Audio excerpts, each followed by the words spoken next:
बिस्मिल्लाहिर्रहमानिर्रहीम। अल्हम्दुलिल्लाहि रब्बिल आलमीन वस्सलातु वस्सलामु अला रसूलिहिल करीम मुहम्मद इब्न अब्दिल्लाहिल अमीन व अला आलिहि व सहबिहि अजमईन। अम्मा बाद फ़इन्न नबिय्य सल्लल्लाहु अलैहि वसल्लम क़ाल इन्न अअज़मन निकाहि बरका ऐसरुहु मऊना औ कमा क़ाल अलैहि सलातु वस्सलाम। स्टेज पर बैठे हुए उलमाए किराम और मेरे सामने मेरी बस्ती के बुज़ुर्ग हज़रात, नौजवान हज़रात और अज़ीज़ बच्चे, हमारा जमा हुए हैं शादी की तकरीब की मुनासबत से। शादी की तकरीब का इनेकाद है, उसी मौके से कुछ दीन की बातें सुनी जाएं। हो सकता है अल्लाह ताला हमारे दिल में उसका असर डाल दे और हमारे अंदर अमल का जज्बा पैदा हो जाए। शादी एक ऐसा अमल है जो अमल दुनिया में भी है और आखिरत में भी है। उलमाए किराम ने ये बात लिखी है, हदीस की शुरुआत में, फ़िक़्ह की किताबों में ये बात दर्ज है कि दुनिया की दो चीज़ें ऐसी हैं जो आखिरत में बाकी रहेंगी। एक है ईमान और एक है निकाह। वहाँ भी जन्नत में जो जाएगा वो यकीनन साहिब ईमान होगा और उसकी शादी भी होगी। अल्लाह ताला उसकी ज़ौजियत में उसकी बीवी को, और फिर जो हुरुन उयून कुरान करीम में कहा गया है कि हुर, जिसको हम लोग हुर उर्दू ज़बान में कहते हैं, अल्लाह ताला वो भी इनायत फरमाएगा। तो दुनिया में भी ये इबादत है और आखिरत में भी इबादत है। हमारे और आपके समाज की जो बीमारी है, बीमारी ये है कि हम मस्जिद में करने के अमल को तो इबादत समझते हैं, या मस्जिद से बाहर निकलिए कुरान पढ़ने को तो इबादत समझते हैं, उसके अलावा दीगर चीज़ों को इबादत का तस्वुर ही नहीं है। हम समझते ही नहीं कि वो भी इबादत है। हालांकि ज़िंदगी का हर काम, का वो छोटा हो या वो बड़ा काम हो, वो इबादत है, बशर्ते कि आपकी नीयत सही हो और शरीयत के मुताबिक करें और उसमें सवाब मिलेगा। आप अगर रास्ते से चल रहे हैं और अपनी नज़रों को नीचे झुकाए हुए हैं, साइड लेके चल रहे हैं ताकि किसी से टक्कर न हो जाए और किसी औरत पर या गैर महरम पर हमारी निगाह न पड़े, तो ये चलना भी इबादत है। हदीस में तो इसकी वजाहत है कि जो आदमी अपने घर से मस्जिद जाता है, हर कदम पर उसके लिए नेकी है। इसीलिए किसी का घर अगर मस्जिद से दूर है तो उसे ज़्यादा परेशान होने की ज़रूरत नहीं है। एक सहाबी अल्लाह के रसूल सल्लल्लाहु अलैहि वसल्लम के पास तशरीफ़ लाए और फरमाए, अल्लाह के रसूल सल्लल्लाहु अलैहि वसल्लम, मस्जिद आने में ताख़ीर हो जाती है, नमाज छूटने का खतरा होता है, मैं सोचता हूँ मस्जिद के करीब अपना घर बना लूँ। अल्लाह के रसूल सल्लल्लाहु अलैहि वसल्लम ने फरमाया कि ठीक है। फिर जब वो सहाबी चले गए, फिर कहा कि ज़रा उनको बुलाओ, तो जिन्होंने मसला पूछा था ज़रा उनको बुलाओ। फिर उस सहाबी को वापस बुलाया गया तो अल्लाह के रसूल सल्लल्लाहु अलैहि वसल्लम ने फरमाया कि जहाँ तुम्हारा घर है रहने दो, इसलिए कि घर अगर दूर है तो हर कदम पर तुम्हें सवाब मिलेगा। हम समझते हैं कि ये कोई सवाब का काम नहीं, बस नमाज पढ़ा वही सवाब है। नहीं, ऐसी बात नहीं है। हर काम सवाब वाला हो सकता है, शर्त ये कि आप नीयत को दुरुस्त कर लें। आप रास्ते से चल रहे हैं, रास्ते में एक पत्थर पड़ा हुआ है, आपने पत्थर को ठोकर मार दी और पत्थर किनारे हो गया। आपकी नीयत ये थी कि रास्ते में पत्थर है, कोई राहरो गिर सकता है, किसी को टक्कर लग सकती है, कोई बच्चा गिर सकता है, चोट लग सकती है, लाओ पत्थर किनारे कर देते हैं ताकि किसी को चोट न लगे। ये पत्थर किनारे करना ये भी इबादत है। अल्लाह के रसूल सल्लल्लाहु अलैहि वसल्लम ने फरमाया, इमाततुल अज़ा अनित तरीक़ सदक़ा, रास्ते से तकलीफ दे चीज को हटा देना भी कार्य सवाब है। एक बूढ़ी औरत है, एक बूढ़ा मर्द है, वो रोड क्रॉस करना चाह रहे हैं, गाड़ी तेजी में जा रही है, वो औरत या बूढ़ा मर्द वो रोड क्रॉस नहीं कर पा रहे हैं। आपने उसके हाथ को पकड़ा, एक तरफ इशारा किया गाड़ी वाले को, रोड क्रॉस करवा दिया। हमारे नबी का फरमान है कि इसमें भी सवाब है। आजकल नलों से पानी भरते हम, पहले कुएं से पानी और तालाब से पानी निकाला जाता था। अल्लाह के रसूल सल्लल्लाहु अलैहि वसल्लम ने फरमाया कि तूने कुएं से तालाब से पानी निकाला, तेरा भाई कोई पानी भरने के लिए आया है, तूने अपने डोल के पानी को उसके डोल में डाल दिया और कहा कि जा भाई पानी लेके चला जा। फरमाया ये भी सवाब है। सवाब बहुत सारे आमाल है सवाब के, लेकिन हमारा इस्तेहदार नहीं होता है। हम मस्जिद में रहते हैं, झूठ नहीं बोलते। कोई अगर गाली बोल दे फौरन करे, अरे अरे मस्जिद में गाली बोलते। जिस तरह मस्जिद में गाली बोलना गलत है, मस्जिद के बाहर भी गाली बोलना गलत है। हम क्या करते हैं, अरे मस्जिद में गाली बोल रहे हो, यानी मस्जिद के बाहर गाली बोल सकते नहीं। हाँ, ये अलग बात है कि मस्जिद में गुनाह बढ़ जाएगा, आपका गुनाह बढ़ेगा मस्जिद में, लेकिन गुनाह तो बाहर भी मिलेगा और गाली बोलेंगे, गलत काम करेंगे। तो मैं ये कह रहा था कि जिंदगी के बहुत सारे आमाल हैं जो इबादत है, लेकिन हम और आप उसे इबादत नहीं समझते। हम नमाज पढ़ने को इबादत समझते, कुरान की तिलावत को इबादत समझते, लेकिन जहाँ तक शादी ब्याह की बात है तो हम सिर्फ निकाह के खुतबे को शायद इबादत समझते हैं कि काजी साहब ने, मुफ्ती साहब ने, आलिम साहब ने इजाबो कबूल करा दिया, गवाह के सामने महर को मुतय्यन करके निकाह पढ़ा दिया, ये बस जो है सवाब का काम है। ये तो खैर असल है, इसके बगैर तो रिश्ता जुड़ ही नहीं सकता है। लेकिन इसके साथ हम ये बात ज़हन में रखें कि शादी का अमल भी इबादत है, और ये ऐसी इबादत है जो दुनिया में भी बाकी और आखिरत में भी रिश्ता बाकी रहेगा। आप में से कोई भी आदमी, खा वो पढ़ा लिखा हो, खा वो पढ़ा लिखा न हो, कोई भी आदमी जोर की फर्ज पढ़ेगा तो वो 4 ही पढ़ेगा, 5 नहीं पढ़ेगा। वो 4 पढ़ेगा, 3 नहीं पढ़ेगा। क्यों? वो जानते हैं कि जोहर की नमाज 4 रकात है, 3 रकात अगर हम पढ़ते नमाज नहीं होगी, 5 रकात पढ़ते हमारी नमाज खराब हो जाएगी। वो 4 ही पढ़ेगा, न ज्यादा पढ़ेगा न कम पढ़ेगा, इसलिए कि उसे इबादत समझता है। दोस्तों, निकाह भी इबादत है, हमें भी निकाह उसी अंदाज में करना चाहिए, उसी तरीके पर करना चाहिए जो तरीका हमें शरीयत ने बताया है। लेकिन हमारी तवज्जो इधर नहीं जाती है। कुछ तो औरतों की जिद होती है कि ये करना है, मर्द बेचारा निढाल हो जाता है, और कभी मर्दों की जिद होती है ये करना है तो औरतें बेचारी खामोश हो जाती है।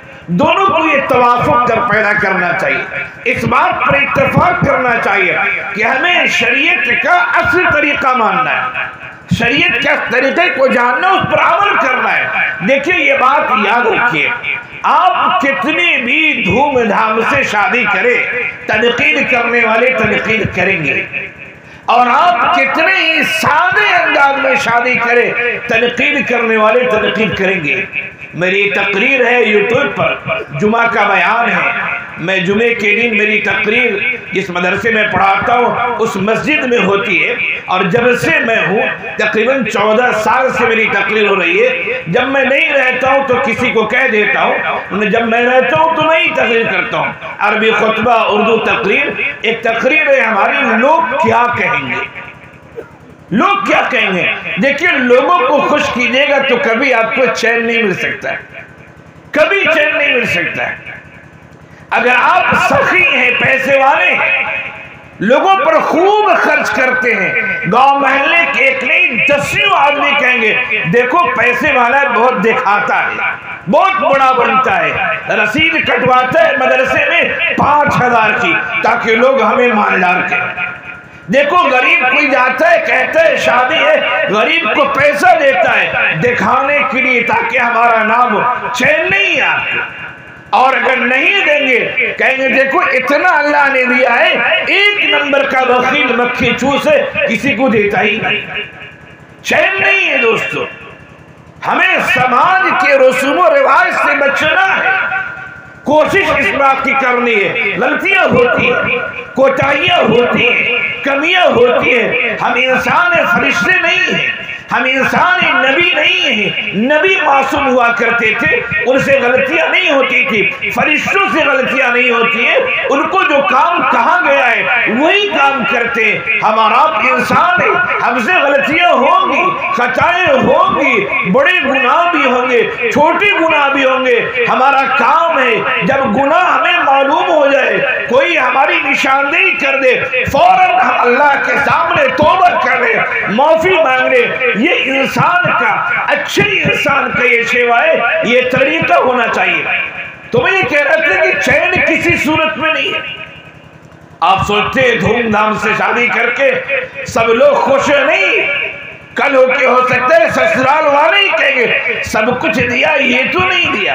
खाना तो अच्छा खिलाया, लेकिन देखो 2 बजे पहुंच गए थे हम लोग, 2:30 बजे खाना खिलाया, खाना ही तैयार नहीं था। तनकीद से नहीं बच सकते। हमें गांव को लेकर चलना है, हम समाज में रहते, समाज को लेकर चलना है, लेकिन हमें शरीयत की रहनुमाई मालूम करनी है। शरीयत क्या कहती है? शरीयत ने जिस तरह नमाज के तरीके बताए हैं, शरीयत ने उसी तरह निकाह का तरीका भी बताया है। निकाह का तो इतना आसान तरीका, इतना आसान तरीका शरीयत ने बताया कि हमारा आप सोच भी नहीं सकते। 2 गवाह हो जाए, इजाबो कबूल हो जाए उसके सामने, महर की तायीन हो जाए, शादी होगी।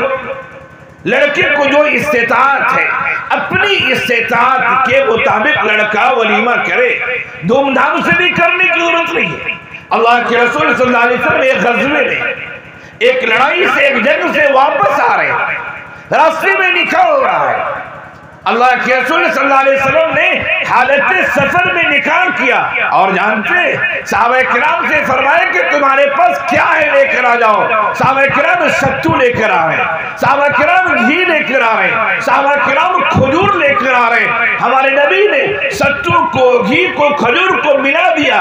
हमारा जिसे कहते मलीदा, मलीदा बन गया। फरमाया कि ये खाओ तुम लोग, ये वलीमा का खाना है और ये शादी का खाना है, खाओ। इतना आसान बनाया। आजकल बाद हमारे लोग के शागिर्द भी होते हैं, बहुत दूर शादी होती, बिहार में शादी हो रही, मौलाना निकाह आपको पढ़ाना है, फ्लाइट का टिकट दे रहा हूं, आना है। मौलाना इसरार करते हैं, कितनों को जो मना करते हैं कि भाई तुम फ्लाइट का टिकट दे रहे हो, अप एंड डाउन का टिकट कम से कम जो होगा 8000 का होगा ही। ये 8000 फालतू के जा रहे हैं। निकाह गांव में के इमाम साहब पढ़ा सकते हैं, निकाह तुम्हारे घर का कोई फर्क पड़ा सकता है। इतने दूर से अपने उस्ताद को बुलाने की क्या जरूरत है? बाल बच्चे तो मान जाते हैं, कहते हैं हाँ सही है, ठीक कह रहे, रहने दीजिए। लेकिन बाबों का इतना इसरार होता है, कभी कभी हम लोगों को भी कदम उठा के जाना पड़ता है, चलना पड़ता है, हालांकि नहीं जाना चाहिए। इतना इसरार करते, खैर उस बहाने तकरीर वगैरह होती है, बयान वगैरह होता है, शायद उस बयान से किसी को की इस्लाह हो जाए। तो इस्लाम ने शादी को बहुत आसान बनाया है, बहुत आसान। मैंने जो हदीस पढ़ी आपके सामने, अल्लाह के रसूल सल्लल्लाहु अलैहि वसल्लम का इरशाद गिरामी है, इन्न अअज़मन निकाहि बरकत ऐसरुहु मऊना, के बरकत के एतबार से सबसे अजीम निकाह, अजमत वाला निकाह वो होता है जिस निकाह में सबसे ज्यादा कम खर्च, सबसे ज्यादा कम खर्च। लेकिन हमारे यहाँ बच्ची जैसे जैसे जवान होती, अगर आदमी पैसे वाला नहीं है, उसका भी दिल धड़कना शुरू हो जाता है, कहाँ से रिश्ता आएगा, कैसा रिश्ता मिलेगा, दामाद कितनी मांग करेगा। और जो पैसे वाले हैं उनका दिल भी धड़कता है, इसलिए वो अपने स्टैंडर्ड को ढूंढते हैं। हम लखपति तो लखपति से शादी करें, अपने मेयार को ढूंढते हैं। हालांकि शरीयत ने ऐसा नहीं सिखाया। मदीने मुनव्वरा है, अल्लाह के रसूल सल्लल्लाहु अलैहि वसल्लम मदीने में मौजूद है। हजरत अब्दुर्रहमान इब्न औफ रज़ियल्लाहु अन्हु बड़े सहाबी हैं, मालदार सहाबी हैं, उनका निकाह हो जाता है। अल्लाह के रसूल सल्लल्लाहु अलैहि वसल्लम को पता तक नहीं चलता है, अचानक मुलाकात होती है। हजरत अब्दुर्रहमान इब्न औफ रज़ियल्लाहु अन्हु के कपड़े पे या उनके हाथ वगैरह पे ऐसा रंग लगा हुआ था जो रंग आमतौर से शादी के मौके से लगाया जाता है। जैसे हमारे ये समझिए कि शादी के वक्त उपटन लगाते, लड़की को भी लगाते, लड़के को भी लगाते। लड़के के कपड़ों को देख के हम कहें क्या भाई उपटन लगा है, क्या आपकी शादी है? अल्लाह के रसूल सल्लल्लाहु अलैहि वसल्लम ने जब वो अलामत देखी फरमाया, अब्दुर्रहमान बिन औफ ये कैसी अलामत है, क्या तुमने शादी कर ली है? फरमाया है अल्लाह के रसूल मैंने निकाह कर लिया। अल्लाह के रसूल ने ये नहीं कहा कि हमें दावत क्यों नहीं दी, ये नहीं फरमाया। फरमाया अवलिम वलो बिशात, अब्दुर्रहमान वलीमा करो अगर चे बकरी ही क्यों ना हो, यानी मामूली से मामूली अंदाज में तुम्हारी जो इस्तेताअत हो, लेकिन वलीमा करो। ये वलीमा करना सुन्नत है, वलीमा करो। ये नहीं कहा कि हमें क्यों नहीं दावत दी। आज किसी रिश्तेदार को शादी का कार्ड न पहुंचे, हालांकि उनको मालूम है कि फुला आदमी क्या शादी है, हमें दावत जरूर देगा, लेकिन किसी वजह से आदमी भूल गया, न दे सका, कार्ड नहीं पहुंचा, वो कल होके 10-36 शिकायत करेगा, अच्छा भूल गए शादी में, हमको शादी भूल गए। ये रिश्तेदारी है, अजीब व गरीब मामला है दोस्तों। ये मिजाज हमारा इस वजह से कि हमने उस दीन को नहीं समझा है जिस दीन को हम मानते। शिकायत करने की कोई जरूरत नहीं। और ये शादी लड़की की है, लड़की की शादी की तकरीब है जो हमारा आप जमा हुए लड़की वालों पर और लड़की पर, तो इस्लाम ने कुछ भी लाजिम नहीं किया। ये हमारे और आपके समाज में लड़की वाले बेचारे खिला देते हैं खाना, गौआ को खिलाते हैं, ये कहीं नहीं खिलाने के बारे में। बारात 100-150 आते, कहीं शरीयत में है ही नहीं। 2-4 अफराद आ जाए, मेहमान आए, ताकि लड़की को भी ले जाए तो एजाज की तरफ। अब एक लड़का बेचारा दूल्हा आ रहा है, लड़की को लेके ऐसा लगे लड़की को भगा के ले जा रहा है, ऐसा नहीं। लड़की की रुखसती का इकराम भी होना चाहिए। लड़के वाले के घर से 2 अफराद, 3 अफराद, 4 अफराद आ जाए, 5 अफराद आ जाए, लेकिन नहीं एक बस, 2 बस। और आजकल बस नहीं, बस तो हमारे बचपन में बस और कौन गाड़ी चलती थी। अब लोग ये गिनते कि 4 व्हीलर है, कितनी गाड़ी, 15 गाड़ी से आया है। कौन गाड़ी है, स्कॉर्पियो है, इनोवा है, कौन गाड़ी, ये भी देखते हैं। और लोग सोचते अच्छी गाड़ी कर तक नामो, भाई इनोवा से आया है, बहुत महंगी गाड़ी है। 15 गाड़ी लेके आया था, सब गाड़ी इनोवा थी। बोलोरो लेके स्कॉर्पियो ले आया था। ये मुसीबत हमने खरीदी, शरीयत ने मुसीबत नहीं दी है, ये मुसीबत हमने खरीदी है।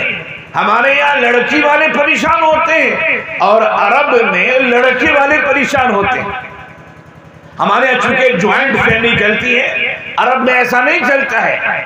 अरब में ये कि शादी अगर होगी लड़का, तो लड़का अपने दुल्हन को कहाँ रखेगा, घर बताइए अपना। जिस घर में आप लाना चाहे, आपका घर नहीं, आपके वालिद का घर है। एक हमारे दोस्त है, उनसे बात हुई तो हमने कहा भाई आपका घर कहाँ है? उनका घर नहीं। मैंने कहा ये आपका घर है ना? मैंने कहा हाँ भाई तुम, ये आपका घर है ना? कहा कि नहीं, ये मेरा घर नहीं है, मेरे वालिद का घर है। मेरा घर नहीं है, वालिद मुझे रख रहे, वालिद के साथ मेरा घर नहीं है, वालिद जिसे चाहे दे सकते हैं इसे। वालिद मरेंगे तो सब भाइयों में ये घर तकसीम होगा, बहनों में तकसीम होगा। ये मेरा घर नहीं है, मेरे वालिद का घर है। तो मैं ये कह रहा था कि हमारे हिंदुस्तान वगैरह में, पाकिस्तान, हिंदुस्तान, बांग्लादेश वगैरह में लड़की वाले परेशान होते हैं कि लड़की की शादी कैसे करें। अरब की दुनिया में लड़के वाले परेशान होते हैं, बल्कि लड़का परेशान होता है जब तक मकान लोग शादी करेंगे दुल्हन को कहाँ रखेंगे आप, नौकरी नहीं तो खिलाएंगे पिलाएंगे कैसे। तो ये सब मसाइल जो इस वजह से कि हमने शादी को रस्म और रिवाज में जकड़ दिया और हमने शादी को इतने खुराफात, इतने वाहियात, इतने मसाइल में हमने उसे मरबूत कर दिया है, जोड़ दिया है कि गांव के अमीर लोग भी परेशान है और गांव का गरीब आदमी परेशान नहीं। हमें शादी सादे अंदाज में करना चाहिए। मैं बताऊं, हजरत सईद इब्न मुसय्यब रहमतुल्लाह अलैह बहुत बड़े ताबई है। उनके एक शागिर्द है, विदा नाम उनके एक शागिर्द है। वो दर्स में आया करते थे पढ़ने के लिए। 3 दिन तकरीबन दर्स में नहीं आए वो। हजरत सईद इब्न मुसय्यब रहमतुल्लाह अलैह परेशान हुए कि आखिर क्या बात है। वो तालिब इल्म, वो स्टूडेंट जो हमारे दर्स में पाबंदी से आया करता था 3 दिनों से नहीं आ रहा है, क्या बात है। वो चौथे दिन वो आते हैं, उनसे पूछा क्या बात है, क्यों ताखिर हुई, क्यों नहीं आ रहे थे। फरमाया उस्ताद मोहतरम, मेरी अहलिए मोहतरमा का इंतकाल हो गया था, उनकी तजदीद व तकफीन में लगातार गम था, इसी वजह से नहीं आ सका। फरमाया शादी कर ली है? कहा कि नहीं शादी नहीं की है। बस इतनी बात हुई। इतनी बात होने के बाद वो शागिर्द चले गए। हजरत सईद इब्न मुसय्यब रहमतुल्लाह अलैह रात के वक्त अपनी बच्ची को ले जाते हैं, गवाहों के सामने निकाह कर दिया उन्होंने, अपनी बच्ची को ले जाते हैं, दरवाजा खटखटाते हैं अपने शागिर्द का। शागिर्द अंदर से कहता कौन, मन कौन है आप? उन्होंने फरमाया अना सईद, मैं सईद हूँ। शागिर्द कहते हैं कि मेरे जितने सईद नाम के दोस्त थे, ताल्लुक वाले थे, सब की तरफ मेरा ज़हन गया, लेकिन अपने उस्ताद हजरत सईद की तरफ मेरा ज़हन नहीं गया। मैंने दरवाजा खोला, कोई दोस्त होगा, देखता हूँ उस्ताद खड़े। फिर उस्ताद ने कहा कि देखो ये मेरी बच्ची है और मैंने फला फला गवाहों के सामने तुझसे निकाह कर दिया है, तुझे मंजूर है? ये लोग मैंने नहीं चाहा कि तेरी रात बगैर अहलिया के गुजरे और फिर अपनी बच्ची को अपने शागिर्द के घर में दे दिया। हज़रत विदा की जो माँ थी वो माँ छत पे चढ़ के जोर से आवाज लगाती है, ऐ लोगों सुनो, ऐ लोगों सुनो, सईद बिन मुसय्यब ने अपनी बच्ची की शादी मेरे बच्चे से कर दी है और उन्होंने रुखसती भी कर दी है। फिर गांव की औरतें आती हैं, फिर उनकी बच्ची को संवारा जाता है और फिर जाके वो बच्ची अपने शौहर के साथ रहती है। बताना ये दोस्तों के शादी को इस्लाम ने इंतहाई सादी बनाया है। शादी का मामला सादा मामला है, लेकिन हमने पेचीदा कर दिया है। और शादी नहीं, कितने ऐसे मसाइल हैं जिंदगी के कि हमने और आपने उसे पेचीदा कर दिया है। हमें कोशिश करनी चाहिए कि जितना हो सके, जहां तक हो सके, देखिए यक ब यक तो इस्लाह नहीं हो जाती है। अल्लाह के रसूल सल्लल्लाहु अलैहि वसल्लम मक्के मुकर्रमा में 13 साल तक मेहनत की है, मदीने मुनव्वरा में 10 साल तक मेहनत करते रहे। 23 साल के बाद तब इस्लाम गालिब आता है। तो मेहनत उलमाए किराम कर रहे हैं, इमाम किराम कर रहे हैं, मुफ्तियाने किराम कर रहे हैं। इन हजरात को भी चाहिए कि अपनी इस्लाह करें और अवामुन नास को भी चाहिए कि इनकी बातों की अहमियत दें। एक कान से सुनकर दूसरे कान से उड़ा देने से कोई फायदा नहीं है। तो शादी को सादा बनाना चाहिए। जो मैंने आपके सामने 2 मिसालें पेश की, और इस बात को भी याद रखिए कि शादी इबादत है। इबादत को इबादत के अंदाज में करेंगे तो इंशाअल्लाह बरकत का ज़ुहूर होगा, खैर का ज़ुहूर होगा और रिश्ते मजबूत होंगे। हमारे दोस्त बहुत सारे हैं जो दारुल क़ज़ा में काजी हैं, मुफ्ती हैं। ऐसे ऐसे केसेस आते हैं, ऐसे ऐसे केसेस आते हैं कि आपको बताया जाए तो आप तस्वुर नहीं कर सकते। कैसा भी केस है, अब बीवी ने कह दिया कि वो शौहर के साथ नहीं रहेंगे। क्यों नहीं रहेंगे? तो हमारे शौहर के रोजाना कोई ना कोई मेहमान आते हैं, उनकी वजह से हमको चाय बनानी पड़ती है। आजकल तो नाश्ता भी रेडीमेड मिलता है, चनाचूर वगैरह है और दाल बूट है, बिस्किट रेडीमेड। सिर्फ चाय बनाना वो मशक्कत आप क्या क्या रिश्ता तोड़ देंगे हम, ये इंतहाई जहालत की बात है। तो हमें अपनी बच्चियों की तरबियत करनी चाहिए ताकि बच्ची भी हमारी शादी की अहमियत को, शौहर के रिश्ते को समझे, और शौहर भी ऐसा इंतखाब करना चाहिए, दामाद का भी ऐसा इंतखाब हो जाना चाहिए जो समझे कि शादी है क्या। ये शादी का जो रिश्ता होता है ये रफाकत का रिश्ता होता है, रफाकत दोस्ती का रिश्ता होता है, ये कोई रकाबत दुश्मनी का रिश्ता नहीं होता है। दोस्तों में खटपट होती है लेकिन मामले को सुलझाना पड़ता है। आप सही भी हो फिर भी आप दोस्त की वजह से खामोश हो जाते हैं। मैं मिसाल दिया करता हूं, आप रास्ते से चल रहे हैं, आप बाइक चला रहे हैं, 4 व्हीलर चला रहे हैं, आप अपने साइड से चल रहे हैं, आप बाएं साइड से अपने साइड से चल रहे हैं। हमारे मुल्क में बाएं साइड से चला जाता है, अरब वगैरह में दाहिने साइड से चला जाता है। आप अपने साइड से चल रहे हैं लेकिन आप ही की साइड से कोई आदमी सामने से गलत तरीके से आप अपनी गाड़ी को उससे लड़ा नहीं देते हैं कि मैं तो सही हूं क्यों हटूंगा, नहीं नहीं, आप भी कट मार देते हैं। ऐसा न हो कि हम टकरा जाए। आपने कट क्यों मारा? आप तो सही रास्ते पर थे, आप तो लेफ्ट चल रहे थे, सही चल रहे थे, आपने कट क्यों मारा? आपने कट मारा ताकि मैं भी बच जाऊं, सामने वाला भी बच जाए। ये शादी भी कहा जाता है गांव देहात में कि जहां 2-4 बर्तन होते हैं ढंढन की आवाज आती है। तो शौहर बीवियों इंसान है, किसी न किसी बात पर खटपट हो ही जाती है, लेकिन उसको ढोकर नहीं चलना चाहिए, ढोक नहीं ले जाना चाहिए।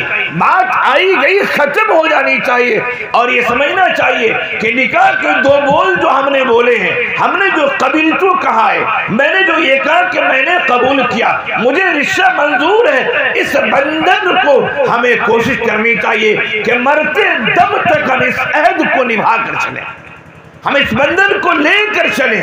खटपट हो तो हो, मामले को सुलझाने की कोशिश करें, मामले को बिगाड़ने की कोशिश नहीं करें।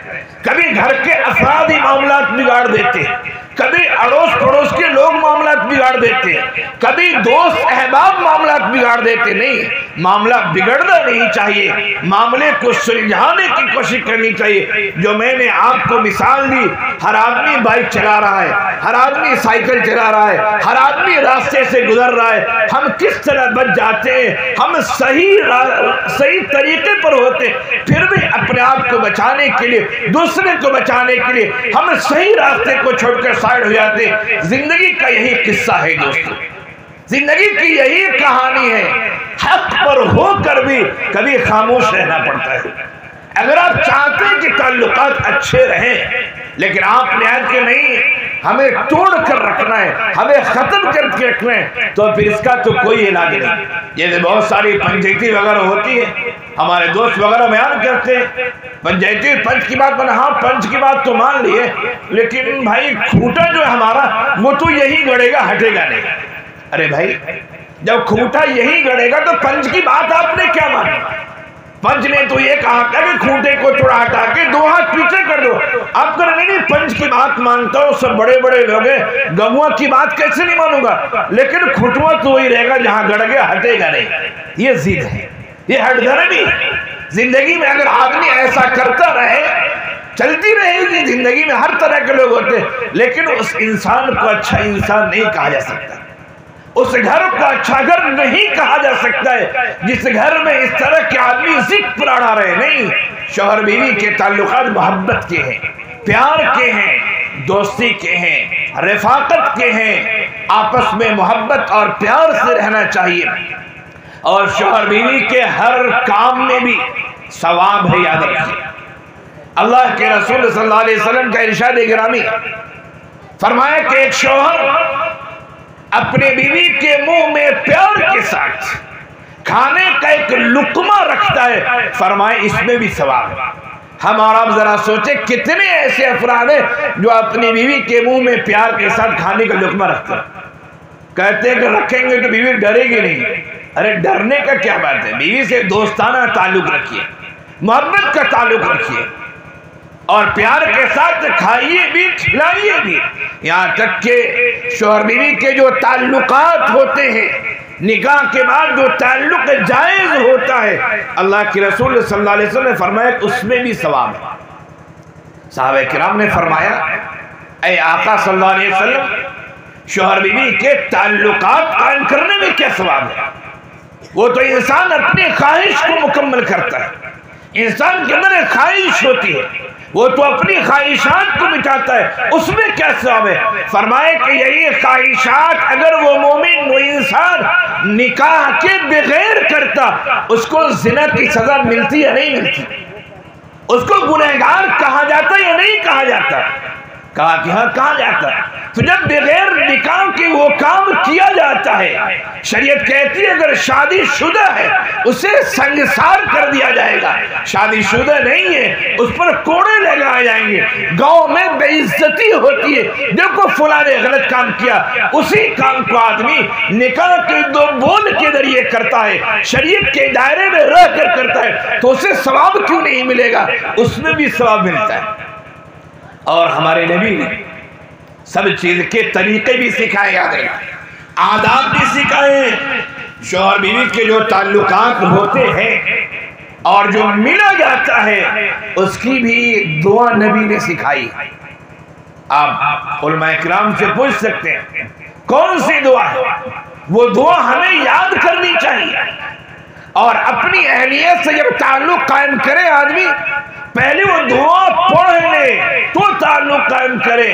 अल्लाह की जात से कभी उम्मीद है कि औलाद अच्छी होगी, या कम से कम तो ये कि उसकी औलाद काफिर नहीं होगी, बद्दीन नहीं होगी, वो दीन बेदार नहीं होगी। वो तो शरीयत ने तो हमारी रहनुमाई की है, बातें बहुत सारी हैं, क्या कही जाए क्या न कही जाए। गांव की तकरीर और गांव में जब इज्तिमा के दरमियान मौका मिलता है बहुत खुशी होती है, इसलिए कि बचपना याद आ जाता है। जब छोटे थे मिलादुल्लाह होता था तो सबसे पहले यही पूछते थे कि माइक है कि नहीं, इसलिए माइक में बच्चों को तकरीर करना अच्छा लगता है ना। सबसे पहले माइक, हाँ नात भी पढ़ते तकरीर भी करते। बचपने की बात ही कुछ और होती है। बचपना गुजरता है, गुजरना है, जवानी आती है, अधेड़ उम्र आता है, बुढ़ापा आ जाता है और इंसान फिर कब्र में चला जाता है, फिर जवानी नहीं मिल सकती है। एक बूढ़े आदमी जिनकी कमर टेढ़ी थी, लाठी लेकर कमर झुकी हुई थी, चल रहे थे, मनचले किस्म के नौजवान थे। पूछा चचा मियाँ क्या ढूंढ रहे हैं जमीन में? मजाक उड़ाया। बूढ़ों का मजाक नहीं उड़ाना चाहिए, बूढ़ों की तकरीर करनी चाहिए। चचा मियाँ क्या ढूंढ रहे हैं? सर नीचे किए हुए, कमर झुकी, लाठी लिए हुए। उस बूढ़े आदमी ने जवाब दिया, वो जवाब हमें और आपको याद रखें। कहा कि बेटे अपनी जवानी ढूंढ रहा हूं, मेरी जवानी कहाँ चली गई?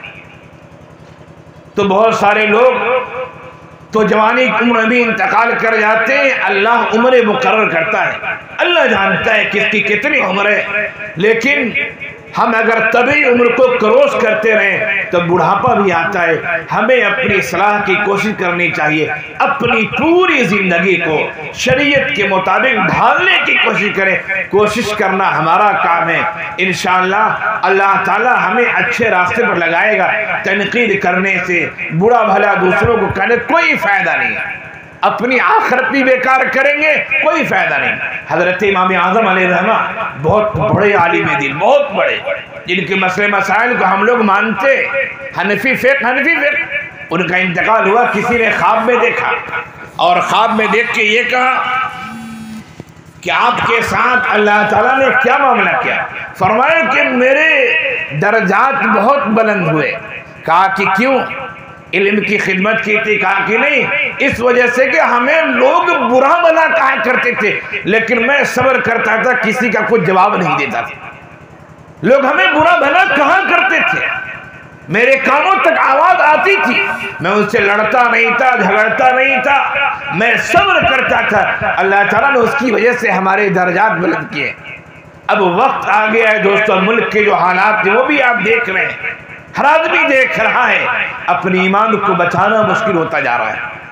खुद अपनी इस्लाह करें, हम शुरुआत अपने से करें। इंशाअल्लाह धीरे धीरे धीरे धीरे जितने की मुकद्दर में इंशाअल्लाह उसकी इस्लाह हो जाएगी। हम दूसरों के पीछे पड़े रहे, अपनी इस्लाह ना करें तो ये हमारे अंदर बुरी सिफत है, ये अच्छी सिफत नहीं है। खतरनाक वक्त आ रहा है। अल्लाह के रसूल सल्लल्लाहु अलैहि वसल्लम की एक हदीस सुना के अपनी बात खत्म करता हूँ। आप सल्लल्लाहु अलैहि वसल्लम ने फरमाया, एक वक्त ऐसा आएगा, एक वक्त ऐसा आएगा कि ईमान पर कायम रहना, इस्लाम पर कायम रहना ऐसा हो जाएगा जिस तरह हाथ में आग की चिंगारी को लेना मुश्किल होता है। आग की छोटी सी चिंगारी को हमारा हाथ में लेके बर्दाश्त नहीं कर सकते।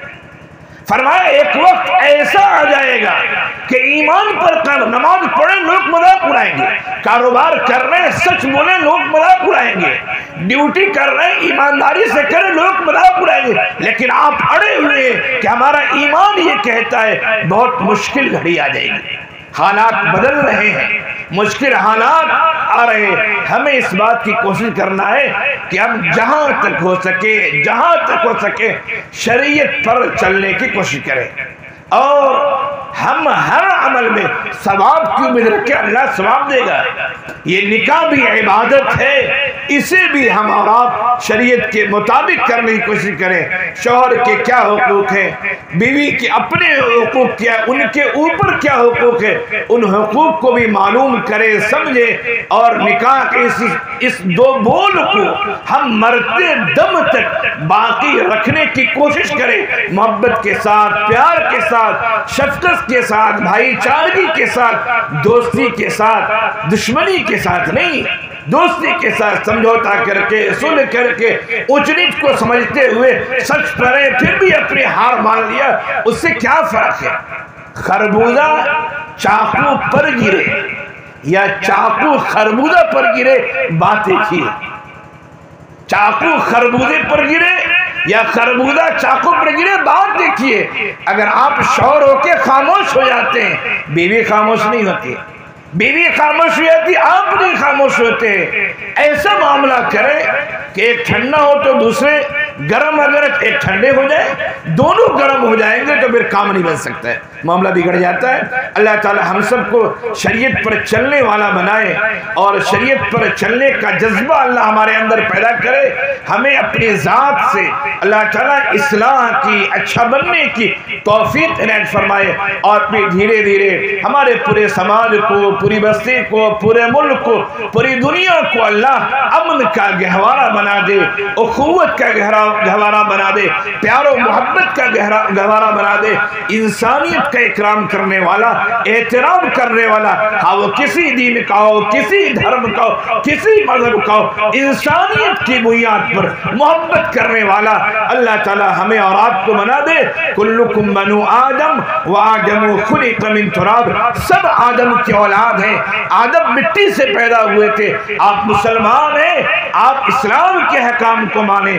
इस्लाम के हकाम में से एक हुक्म ये भी है कि अल्लाह के मखलूक के साथ मोहब्बत करो, प्यार करो, खा मखलूक को मुसलमान हो या गैर मुस्लिम हो, इंसान हो या हैवान हो, ये इस्लाम की तालीम है। इस बारीकी को हमें और आपको समझना चाहिए। हम दुआ करते हैं कि इस मुनासबत से ये बयान और इस मिलाद या इस जलसे का इनेकाद किया गया है, अल्लाह ताला घर वाले को, इनेकाद करने वाले को अपने मकसद में पूरी तरह अल्लाह ताला सवाब दे, अज्र दे और उनकी भी इस्लाह फरमाए, गाँव महल्ले की इस्लाह फरमाए, हम सब की अल्लाह ताला इस्लाह फरमाए। आमीन या रब्बल आलमीन। व आखिर दावाना अनिल हम्दुलिल्लाहि रब्बिल आलमीन।